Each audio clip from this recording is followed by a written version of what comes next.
know some of you know this, but if you've not heard this song before, I think it might even be around. I'll sing it and then maybe you can have a go as well. So it goes, the ground, people gonna rise like water, gonna shut this system down. Do you want to try that line? People gonna rise like water, gonna shut. I'm Jane, I come from the West Country and I've come up specially for the Rosebank oil field protest.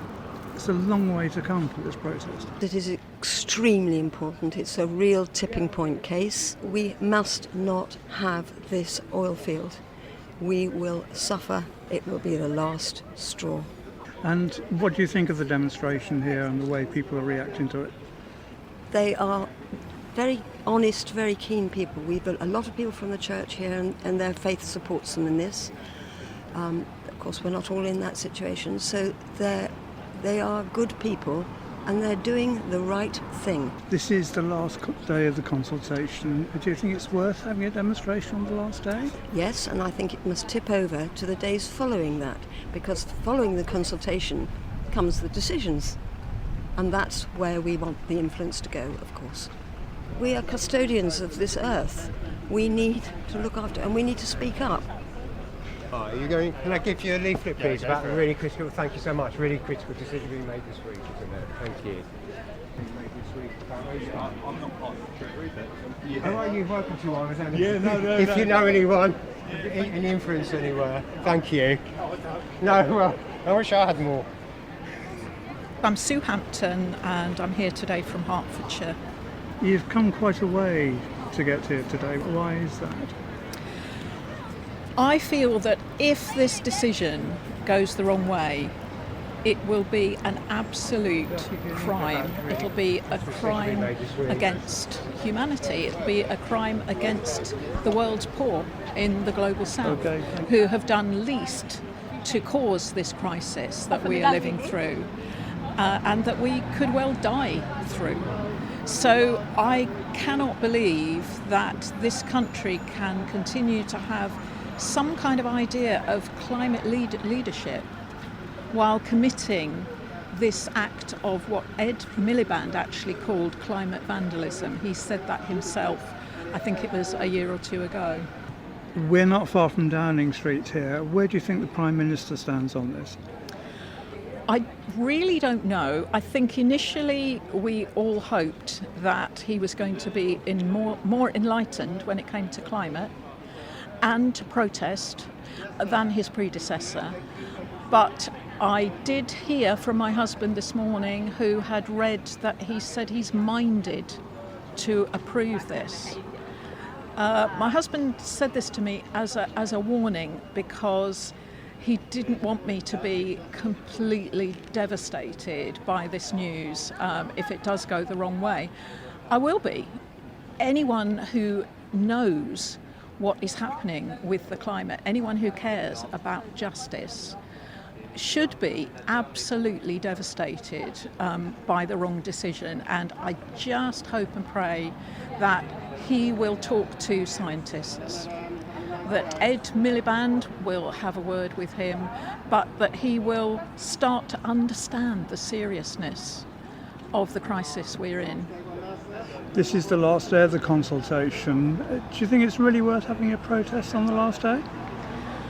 I'm at this stage in my life where I have to do everything I can possibly do, regardless of the fact that hope is harder to hold on to now. It will be even harder to cling on to if this decision is the wrong one. But you cannot give up on life on earth. You cannot give up on morality. You have, even if it is too late, you have to keep trying. Even if you only stand a chance of mitigating disaster rather than averting it. You've still got to keep going. Christian Climate Action is concerned about Barclays Bank. Now, why is that? Barclays is the biggest funder of fossil fuels in Europe.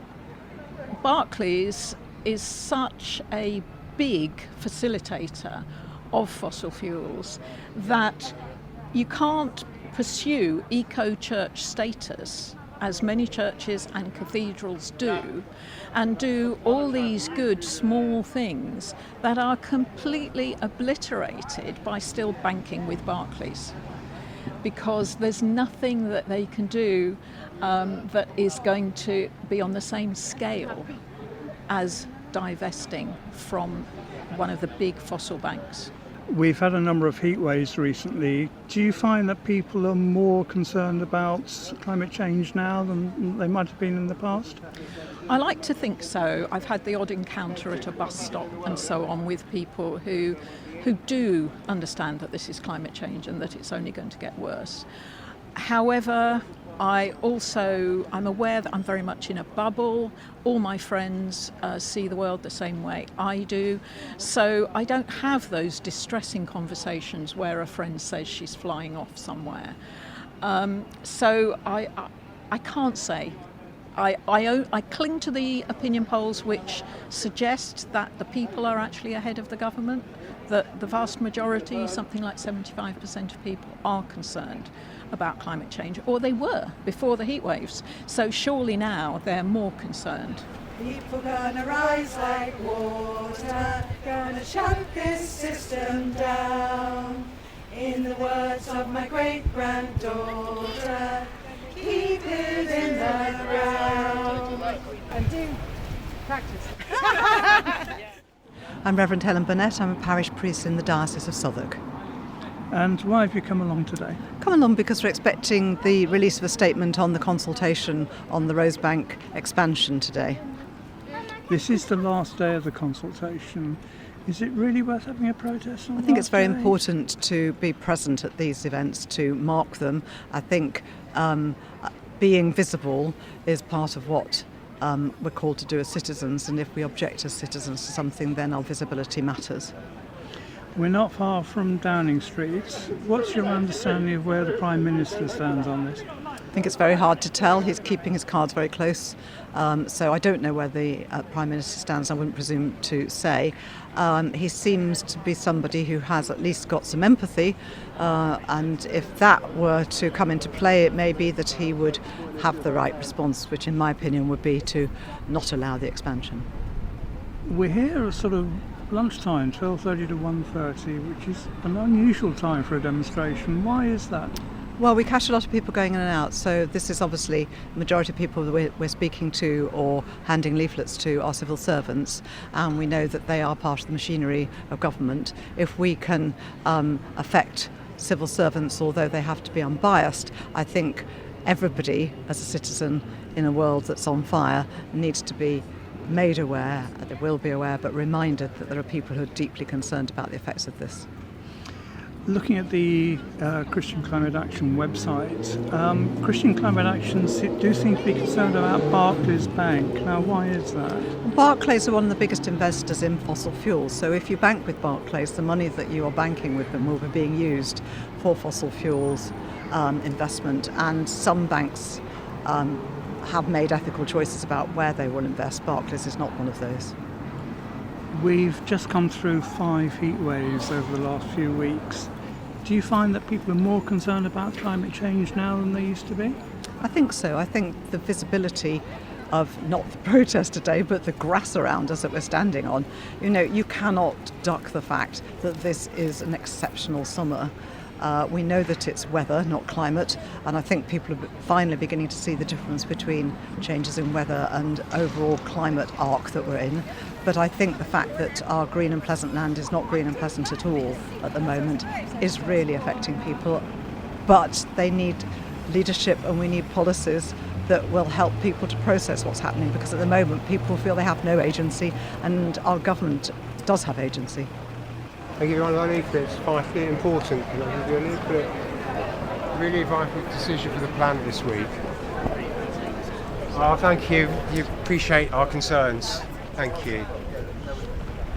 You're here as a member of Christian Climate Action. How important is your Christian faith in taking this action today?